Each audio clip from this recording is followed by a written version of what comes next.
Hello, everyone. It's been a while, a couple of months, but nevertheless. So, welcome back to Series 4, Episode 1 of my Genealogy Live interviews. So, this series is going to be all about genealogy YouTubers who Jared Ross, the Genia blogger, who had kindly mentioned me in his video Top 5 Up and Coming YouTubers. But I wouldn't personally class myself as a YouTuber compared to some of the others out there. But I wanted to start with this one, and I think it's a good one to start off with. He's the host of the Genealogy is Fun YouTube channel, and I can relate because it is. Because why else would I have been doing this for the past 4 years? And here he is. It's Yonah Paley. So, hello Yonah. How's it going? I'm good. How are you? Yeah, I'm doing pretty well. Here on lockdown in Melbourne. Oh yeah, of course. So yeah, I mean, at this point, I think we're getting bit by bit nearer the end, but at this point, I don't know. So we'll have to wait and see. So I figure we may as well start by you introducing yourself for those that might necessarily know who you are. Sure. So I'm Yonah Paley. I am American, who's been into genealogy for pretty much most of my adult life, but got really serious about it about 4 or 5 years ago. And I don't live in the US right now. I've been traveling the world for the last 3 years, living in a bunch of different countries. Most recently Australia, but like New Zealand before that, and I love to travel, and genealogy is one of those you kind of do anywhere as long as you have a computer. So it's just super handy for like doing while you're on the road and whatnot. So that's what I do. I recently started my YouTube channel, Genealogy Fun, which I'm sure we're going to talk a bit about. And then I also just started taking on clients as a genealogist as well. So that's kind of what's going on with me. Fair enough. So what got you into genealogy? What started it all off for you? Yeah, it was I've always been a very inquisitive, curious person, and just at one point, I don't know what triggered it.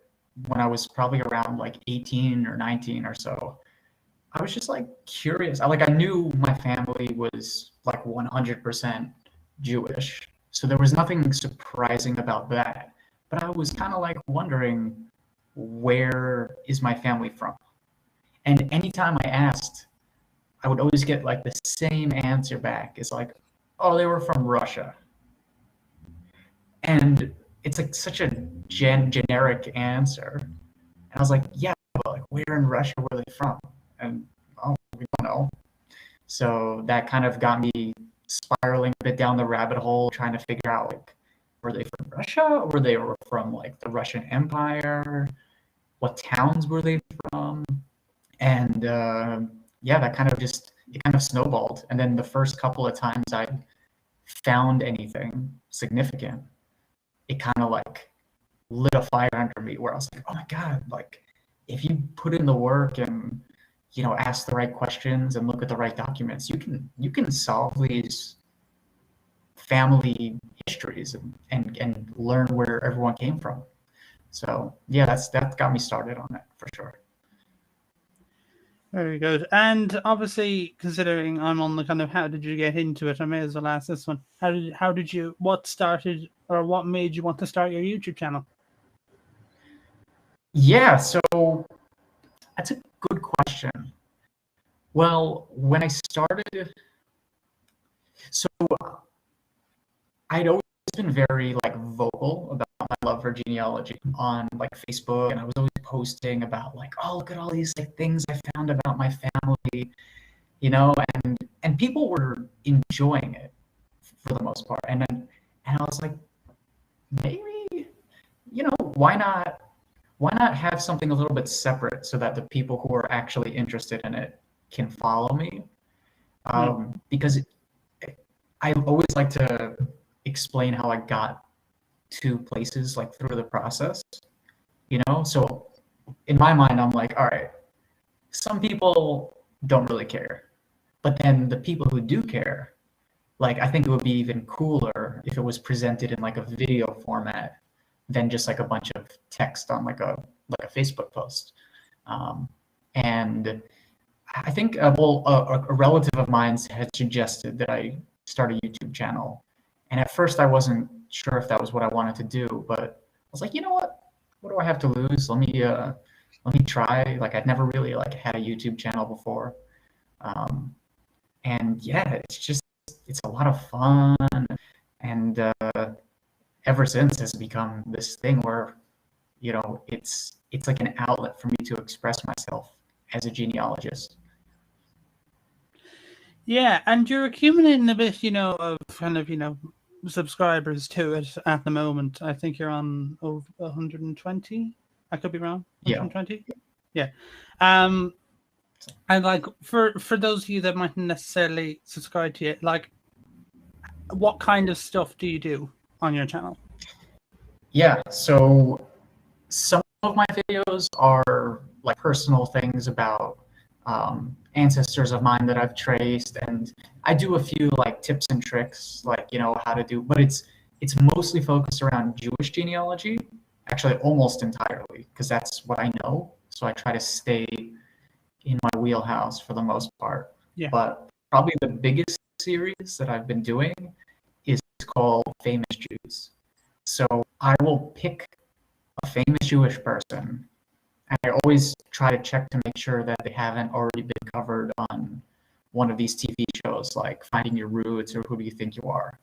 Because, I mean, they've already put in, dozens of hours of work into those. So I'll like pick someone who hasn't really had so much research about them, and then I'll do like either the direct paternal line, or if they're Jewish along their mother's side only, then I'll do their matrilineal line, and I always try to trace it back to a town in Eastern Europe. So that's kind of like a series I've done. Like, I think the first person I did a video on was Seth Rogen, and yeah, I've done like a whole bunch of people. Like, that rings a bell now that you mentioned it. Yeah, I remember that. Harrison Ford, I did. Like Carrie Fisher. I just pick people who like, and also people who a lot of people might not realize have Jewish ancestry. There's just so many. I mean, probably with any ancestry, but it's what I know. So I'm always like, this famous person, where did their family come from? Like, I'm always curious. Like, I want to know what shtetl, what town. So I'm very much about like finding the names of the shtetls and finding the ship manifests and all these things. Fair enough. So, what resources have you found most helpful in your research? Yeah, so for anyone who's done Ashkenazi Jewish research before, there's a number of resources that are specific to that ethnicity. So of course you've got like Jewish Gen, which is like, I mean, that's the main one that has indexed quite a number of records from all over Europe. So that's like a good beginning place. I found that like Jewish Gen is fantastic. It's most useful once you already know where someone came from.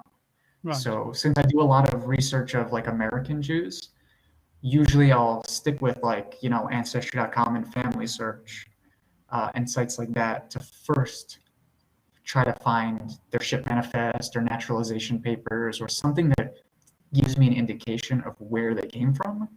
Right. Then I'll hop on a site like Jewish Gen. There's also JRI Poland and Litfoxig and Gesher Galicia. There's a number of sites dedicated to specific regions of Europe, but there's actually quite a number of records available that have been like translated, transcribed, and oftentimes I'll like also try to find like Find a Grave. I'll try to find like photos of the gravestones because like Hebrew gravestones, they'll have like the name of the person's father sometimes on them. And lucky me, I can read the Hebrew names. So sometimes like you'll just be completely stuck. And then, you know, if you can find a photo of the gravestone, then you can plug it in on a site like JewishGen and figure out like, all right, like this person's father was this, and therefore you can find some old records. Very good. And I know kind of when you mentioned about the kind of the headstones, kind of the Hebrew gravestones. That honestly just reminded me of a tweet I saw from Caitlin Hollander, another Jewish genealogist, going on a rant. So, but it's not really a rant. It's a very good statement to make. So she said, if you're photographing graves, say for Find a Grave, please post a photo of the entire grave, not just a crop of what you think is important.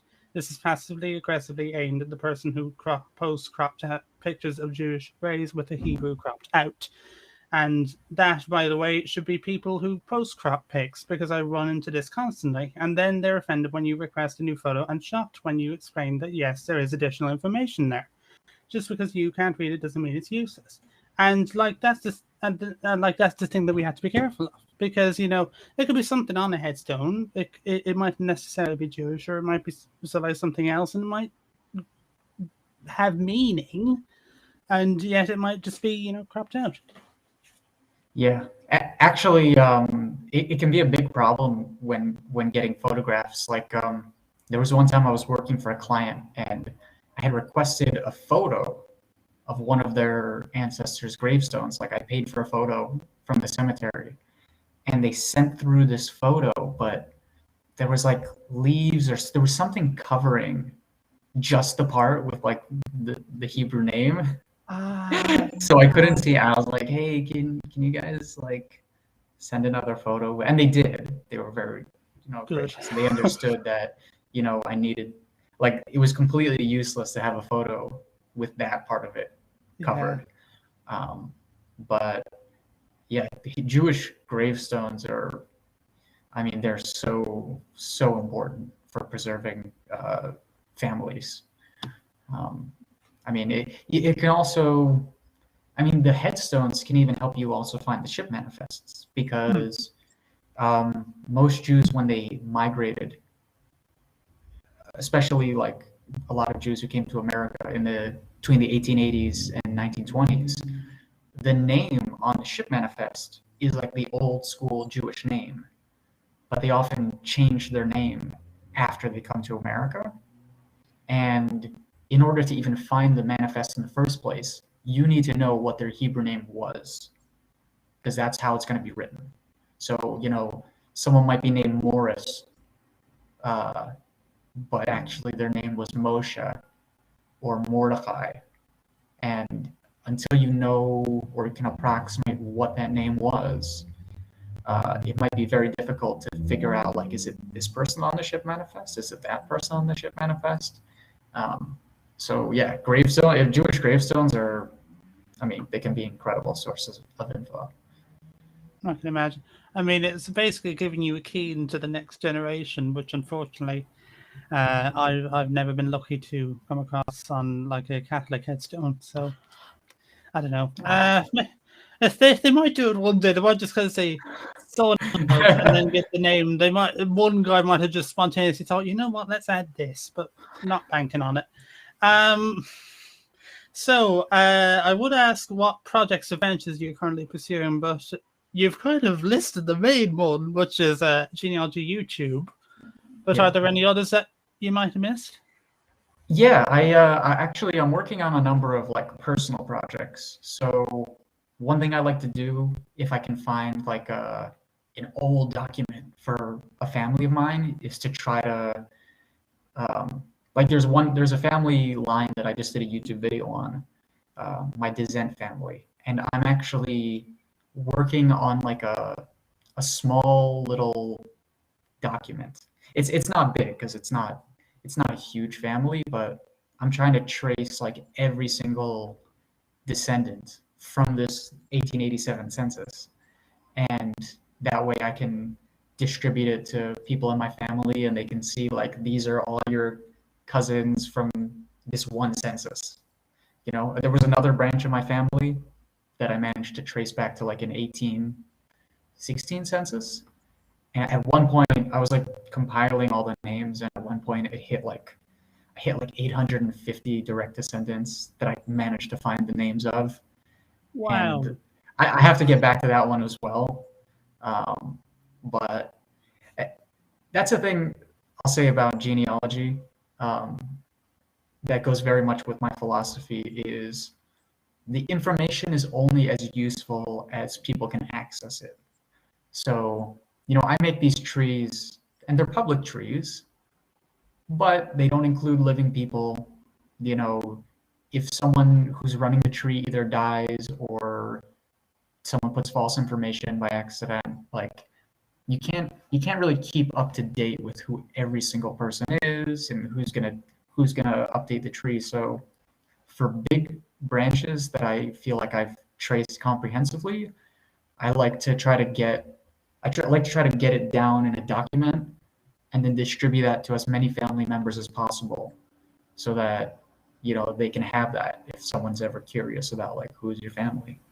You know, not everyone's going to sign up for Ancestry.com just to be able to view the tree, but if you send them a PDF, you know, which is I guess one thing I love about Genie. Incorrect information withstanding sometimes, but that ability for anyone to go and like see who all their family is without having to really do the work, because most people aren't going to be doing all the work. Most people are just curious. So, you know, I know that when I started doing genealogy, if someone was like, hey, here's like a huge tree that someone already did of your family, I would have been so happy. But because for the most part they didn't do that, I had to do it on my own. But I would like people to be able to access that as readily as possible. Yeah. And I think wherever we go, be it, you know, Ancestry, Family Search, Find My Past, Genie, as you say, like there's going to be, you know, incorrect information as you kind of go along. Like that's bound to happen. I mean, I've come across it many times, and that's just for like my grandparents' siblings. There's some trees with them in it, and the dates are all wrong. So it does happen, and it can happen fairly close as well. So yeah. Yeah, but I guess it's, you know, it's absolutely a big issue is the incorrect information. But I've found more times than not, even trees with a lot of incorrect information start from some kernel of truth that got out of hand, that someone misinterpreted something. Yeah. So at least if they have something, it like can give a. That's what I found. Like I love using public trees to be like as a foundation. Like I'll be like, all right, there's this public tree for this family. Let me check to see if it's stuff on it is correct. And then sometimes like half of the stuff on there will be incorrect, but they got the general family right, and you know it's there's no real way to, I think, to have every single public tree be completely accurate. We can only do what we can as individual researchers. Yeah. So, is there anything that you now know that you wish you knew when you started? Yes, absolutely. Well, I mean, pretty much everything. It's always a learning process, and I would like to think that in 10 years from now, I'll think the same thing about this I know right now. But the biggest thing, which I guess you could lump in along with slight regrets. I don't regret that much because I was, not really that into genealogy when I was younger, but is the importance of first talking to the people in your family. Because there were instances where I had done a lot of research, and yes, I did talk to like my grandparents, and I got bits of information that really helped me out. But then there were other times that I like did a ton of research, got in contact with a cousin, and found out that they actually not only had all that information, but they had even more. And I could have saved a lot of time by first trying to track down these cousins, call them up, talk to them. Sometimes they have like photos, and it's very easy for us to, in this day and age where like so many things are on the internet, which is like a huge, probably like 95+% of the research I do is on the internet. But sometimes people have a thing that their grandmother gave to them in their house, and they just never scanned it and put it on the internet. And I definitely wish I would have like prodded some family members of mine while I had a chance to do that. Yeah. Like people who have since like died. It's like also DNA. If I would have known how big of an advantage having good quality DNA test would be, I would have pestered everyone to take a DNA test as soon as I possibly could have, because I mean, there's branches of my family I've only been able to build out because my aunt and my grandmother have taken DNA tests. And like, because they're a couple of generations before me, I mean, the results are so much more useful than I took a DNA test. Yeah. So yeah, I would say ask question, like definitely if I could go back, I would ask a lot more questions of a lot more people, and I would encourage every person to take a DNA test. Yeah. Oh, I know. I've seen kind of the success stories that some people have had, but for my own reasons, I haven't yet. But I hope to at some point. So, so what aspect of genealogy do you love the most? So, like finding people in records, finding mentions of ancestors in newspapers, seeing old photos, that sort of thing. I think for me, the thing I enjoy the most is when you've been really working on a certain puzzle or a brick wall or something for a really, really long time, and you think that you're just never going to solve it, and then one day something just clicks, and you realize that. I mean, it's like a plot twist in a movie. That it feels like that. It feels like this oh my gosh moment that like reshapes the entire way you looked at every single other bit of information you had analyzed. Yeah. I love that when it happens. I mean, it doesn't happen as much as it used to anymore. Genealogy is definitely a hobby. At least when you're researching your own family, it does, by its nature, it has diminishing returns, where like you find out a ton of stuff at the beginning, and then getting each generation back becomes harder and harder and harder. But brick walls still come down every once in a while, and it's when you keep chipping away at them that they fall. Yeah. They don't usually fall down overnight. No. Sometimes, I mean, for me, I could get a wrecking ball and try and hit a wall, and it still stands. That's me some days trying to just solve brick walls and just hopefully get an answer to things, but sadly, it doesn't always happen for me. So, if you're comfortable mentioning this, what's an interesting story or event that you've discovered about your ancestors? Yeah. So actually, the one I want to share is I have done a YouTube video on it, but since probably most people here watching it haven't seen my channel, I'll talk about it. It's the ancestor who was the first big discovery I ever learned about my family, and actually was one of the big catalysts into like me becoming like really, really into researching my family. Was my second great grandfather. He was kind of like a mystery to everyone in the family. So his daughter, my great grandmother, whom I met, she always refused to say anything about her father. And there were like all these like family rumors circulating that like he was murdered, or he committed suicide or something. Like, we didn't know. And then I started getting into genealogy, and I found out that he had been committed to a psychiatric institution. Maybe a decade after coming to the United States, and he lived there for the rest of his life and died in 1930, when he was pretty young. And his family basically just, like, back then it was one of those things like you don't talk about it. It's like a shameful thing for the family. Yeah.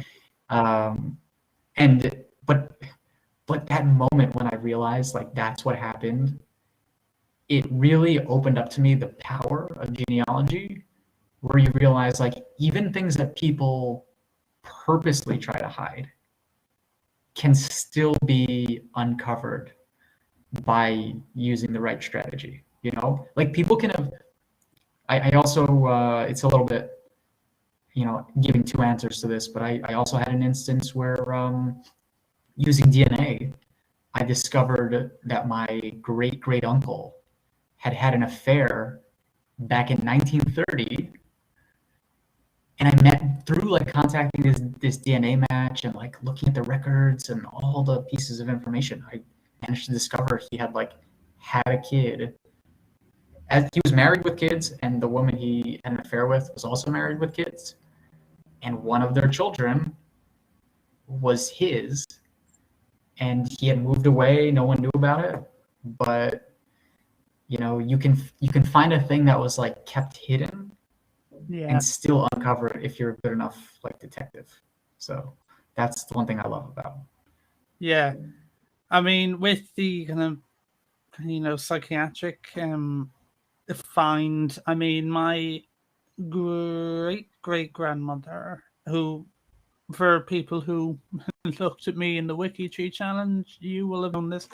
But she was committed to a mental asylum. And she was committed there in 1898, which is 2 years after my great grandmother, Catherine, was born. Wow. And I think it's to do with her losing a child, because I just happened to stumble, like, there were two of them, Morris and Catherine, and there was a third one I didn't know about, in between the two of them. And I think because he may have been either a stillborn or he died young, that excuse me, postpartum like depression or something. And Wow. So I never found her in the census, because in asylums they always record you under your initials. So she was MW in the 1901, and then they did this. They wrote out the full surname in 1911. So she was M Walsh, or no, not M Walsh. Walsh is her maiden name. M Fraher. So and because she had a different occupation, because she was married to a draper, so it kind of said, I think it was like draper or something that said in her, and I instantly knew that was her. And the fact that it said 3 kids, 2 still alive, so that kind of maybe, and it just kind of said she was committed due to mania, and it was hereditary. So it's something I didn't really know about much, but yeah. So there is that. And with DNA, I mean, it, as fantastic as it is, you sometimes hear stories where some people kind of think, I shouldn't have done that, and then they kind of open a right kind of worms. And obviously, not everyone is going to be able to take it possibly the same way that you did, because there are some that might kind of go like, oh, no, back out, Yeah. get away from it, that sort of thing. But then there are some like you who might kind of go, oh, this is really interesting. Where does this fit in? I mean, Yeah. I guess it depends on the person too. So there's that Yeah. as well. So Yeah, it definitely depends on the person, and also I will say, in general, with like Jewish genealogy, you already have there's already so many like horrible things. Like, anyways, it's kind. It almost was like, oh, okay. I mean, I don't think anyone in my family, like, I don't know. It's the same. Like, you do get desensitized to like horrible things, unfortunately. I mean, I've seen so many Holocaust records, but also like just like crazy death records of like tragic death, like just relatives who were killed in like tragic ways, like getting like hit by a trolley and like falling into a boiling vat of water, and and of course dying of all these like infectious diseases in the 1800s, and it's like it for me, it's always like, in the grand scheme of things, like, I guess it's like it's a big deal, and the people who wanted to cover it up might not have wanted that information to come out. But I do believe that the truth is ultimately more important in the grand scheme of the world. yeah, I think the truth being available should supersede like anyone being uncomfortable with it. So if to say, I mean, with all due respect, I love my family, but if my family had been like, Yonah, we're not comfortable with you sharing this thing about your great great grandfather, I would have still shared it anyways, because I think it's one thing to keep my own life private, but like, this is a guy who died almost 100 years ago. So people should have the right to know. I think that's at least that's like my motivation, and why. Yeah, I don't really get fazed by these things. Right. But I completely understand too. Like, some of this stuff is like really sensitive, and like people have all these like stigmas about especially mental illness is like a huge one. So. Yeah. So, what does genealogy mean to you? Oh, that's a good question. Well, it's interesting because I think genealogy, it means understanding my place in the world. Like, everybody. The thing is, we all come from, I mean, millions and millions of years of evolution, but like only in the last several centuries did we end up where we are, in whatever countries we ended up in, and as soon as I started realizing like how much of what I am and where I am and what situation I'm in is guided by millions of ancestors, something about that really struck a chord in me, where it really helps me appreciate life, definitely, in a different way than I did before, because I mean, you really see how no one person exists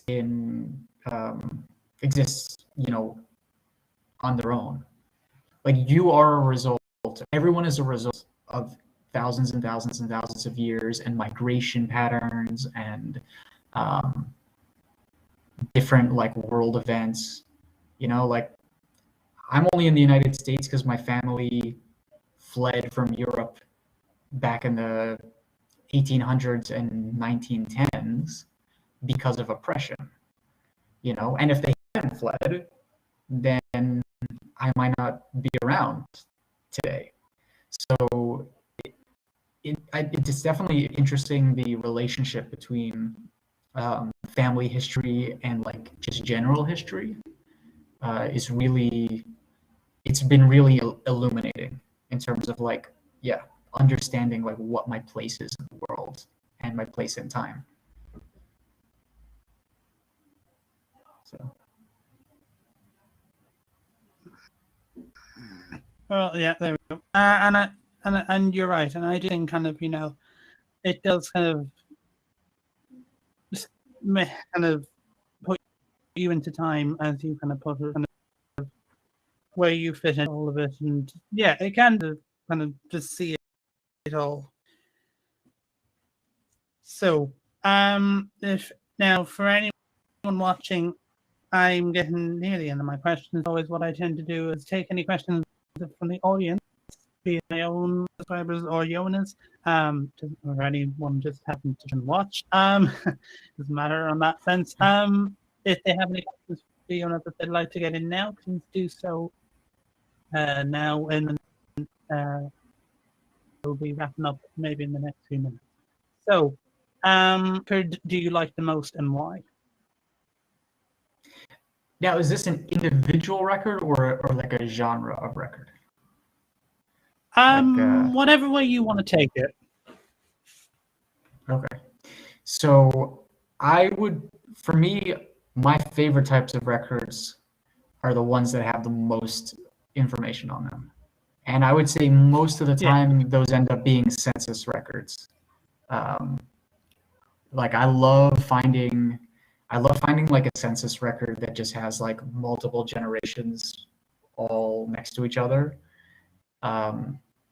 It really, and then sometimes you get like bits of information too about like what the professions are of the people and, you know, where they were born.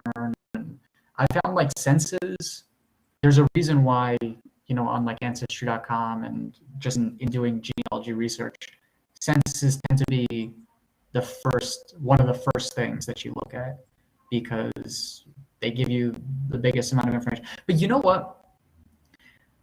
I kind of want to take that back now because I've realized probably my favorite type of record to find are ship manifests. There's something really almost like magical about seeing a family move from one country to another. Even if it was for a terrible reason, it's like this pivotal moment in your family's history. You know, it's like one of the only times you'll ever get to see a family completely uprooting itself and moving to somewhere else. So, yeah, I know I just gave kind of two answers there, but if I had to pick one, it would definitely be ship manifests. Yeah. Well, it's good to know what ones you find helpful. That's always good. So don't worry at all. So, what advice would you give to a young person starting out in genealogy? Yeah. So I would give the same advice for genealogy as I would give for pretty much anything in life, which is start, if you're going to do something, start as early as possible and do as much as you can. Because the thing about genealogy is time is in some ways working against us. So 50 years from now, there are going to be fewer people alive that are alive now than there are.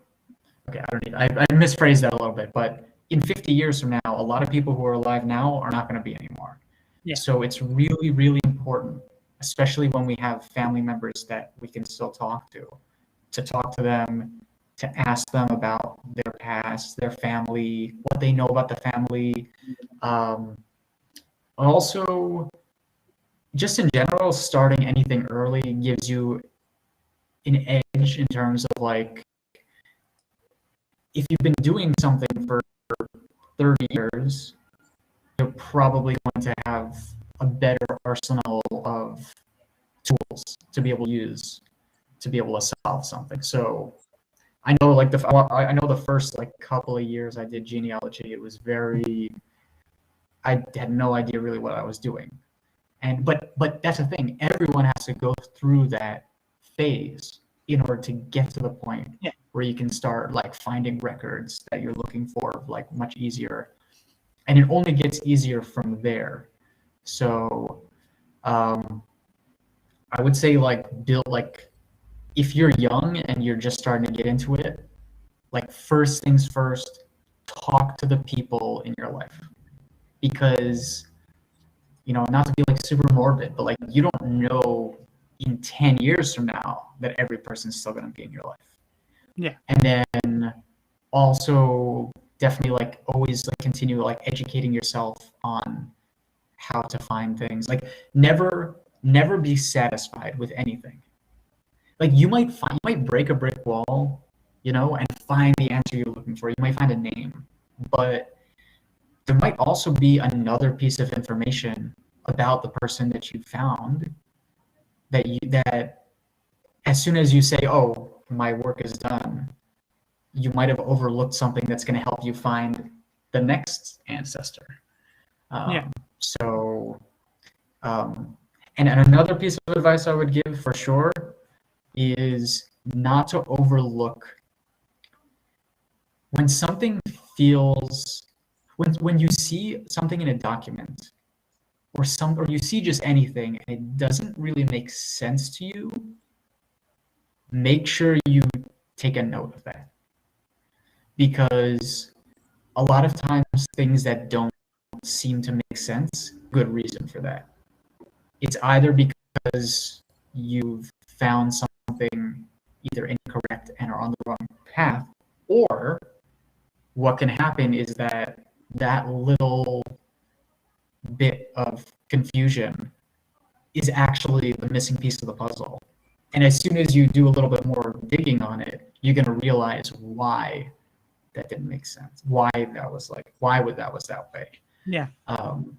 So, I mean, we all know as genealogists that sometimes it's the little thing, the little note on like a death certificate, or just something that was scribbled on a ship manifest that ends up being a humongous clue. But you can't know you can never know in advance which one of those clues are going to end up being the one that helps you. You can only know that you shouldn't forget about them. Yeah. No, I think that's very justified and a very good point to make, because there have been some times where I've forgotten to look at something and it's actually been the bit that solves it for me. I won't deny it. So yeah, no, we've all done it. Yeah. Can I give one more piece of advice actually? Go for it. We got time. Okay. This is a big one. This is one that I'm like super, because we have all been here.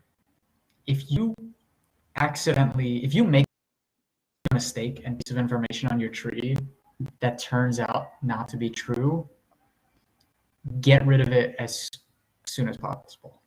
I mean, I remember when I first got started, I had attached, before I really knew how to like verify whether information was correct, I had like added this entire branch of my family based on something somebody mentioned once.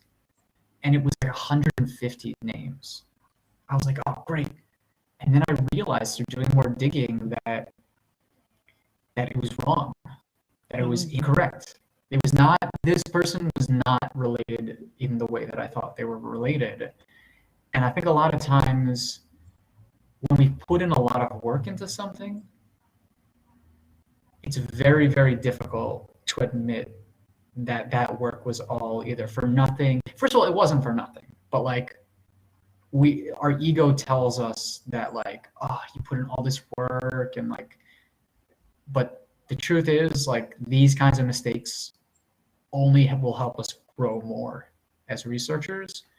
So try to catch like if you making mistakes is totally fine. Everyone's gonna make mistakes, but try to catch them as early as you can. Get rid of them. Don't leave them around for some other researcher to find, because they will add it to their tree. and then soon, 10 years later, you still have, like, unfortunately, I still see public trees that contain information that I had added to my original tree years and years ago. And of course, I message people and I let them know, like, look, this isn't accurate, but sometimes the damage is already done. And,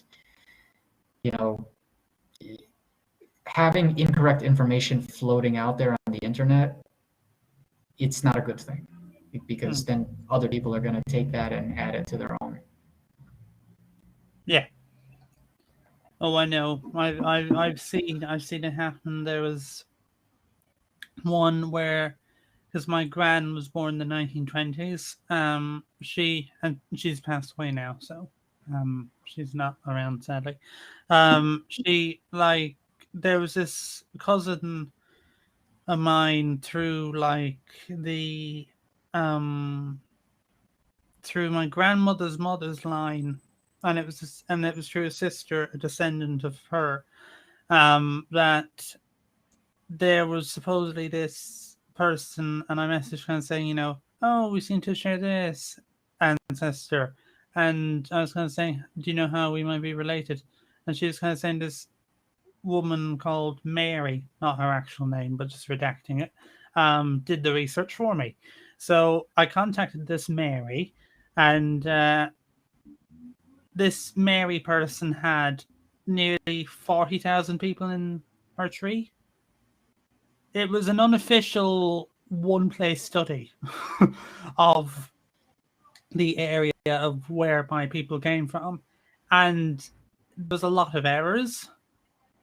So, and she's covered an awful lot of where my family came from. So, if there's my family in it, there's bound to be someone else's in there, and they might have seen it, and they might have used it. So, yeah, there's always going to be incorrect information.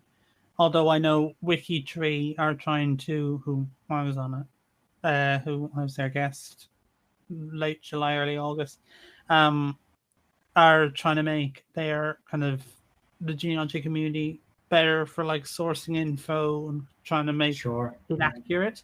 So there is that as well. I mean, they're trying to combat it, and they're doing good so far, I think. So there's that too.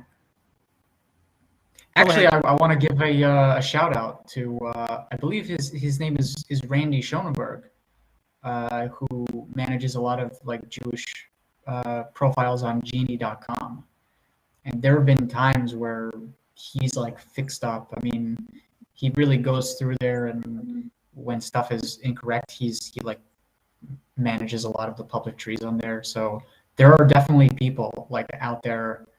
I mean, you can think of it kind of like almost like a precursor to how Wikipedia is now, where they have like whole teams of highly educated. Yeah, is there false info on Wikipedia sometimes? It is. But they've built a system where they have like people who have expertise in those fields, mostly, updating the information, making sure it's accurate. And I think definitely we're headed in a direction where public trees on WikiTree and Genie are hopefully going to become more and more accurate as time goes on. So it is really impressive what they're doing.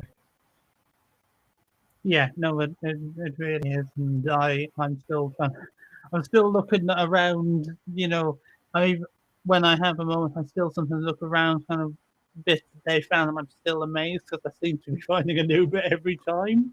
But I guess it's just a case of I'm not very using the site, so that may contribute to it also. But I never get sick of seeing very new and very helpful information.